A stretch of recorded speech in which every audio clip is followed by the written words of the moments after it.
Hi అండి, అందరికీ నమస్కారం. Welcome to my YouTube channel. ఈ వీడియోలో రాష్ట్రమంతా షాక్, సుప్రీంకోర్టు సంచలన తీర్పండి.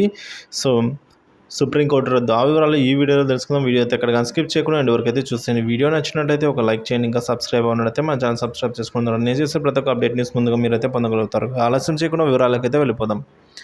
ఎన్నికల్లో పోటీ చేసే అభ్యర్థులు చరాస్తులు వెల్లడి అంశంపై సుప్రీంకోర్టు కీలక తీర్పు వెలువరించిందని అభ్యర్థులకు సంబంధించిన ప్రతి స్థిర మరియు స్థిరాస్తిల వివరాలు వెల్లడించాల్సిన అవసరం లేదని కూడా పేర్కొంది. ఈ విధమైన సమాచారం తెలుసుకోవడం ఓటర్లకు ఖచ్చితమైన హక్కేమీ కాదనైతే సుప్రీంకోర్టు తీర్పిచ్చింది. అత్యంత విలువైన ఆస్తులు ఉండి విలాసవంతమైన జీవితం గడుపుతూ ఉంటే తప్ప అభ్యర్థి అతని కుటుంబ సభ్యుల చరాస్తి వివరాలు బహిర్గతం చేయాల్సిన పని లేదనైతే చెప్పింది. అభ్యర్థత్వానికి అయితే సంబంధం లేని విషయాల్లో గోప్యత పాటించే హక్కు వారికి ఉంటుందని పేర్కొంది. 2019లో స్వతంత్ర అభ్యర్థిగా గెలిచిన Arunachal Pradesh Teju MLA Kariko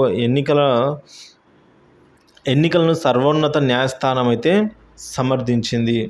so ఈ విధంగా మనం చూసుకున్నట్లయితే ఈ చరాస్తి ఏదైతే ఉంటుందో అవన్నీ కూడా వెల్లడించాల్సిన అవసరం లేదని సుప్రీంకోర్టు తీర్పిచ్చిందండి. ఎవరైతే ఎలక్షన్స్లో అయితే పోటీ చేస్తున్నారో వారికి సంబంధించి ఎవరైనా విలాసవంతమైన జీవితం గడుపుతుంటే తప్ప వారి స్థిర మరియు చరాస్తుల గురించి తెలియాల్సిన అవసరం లేదని అయితే అందరి గురించి తెలియాల్సిన అవసరం లేదని అయితే అందులో గోప్యత పాటించాల్సిన అవసరం ఉందని అయితే సుప్రీంకోర్టు తీర్పునివ్వడం జరిగింది.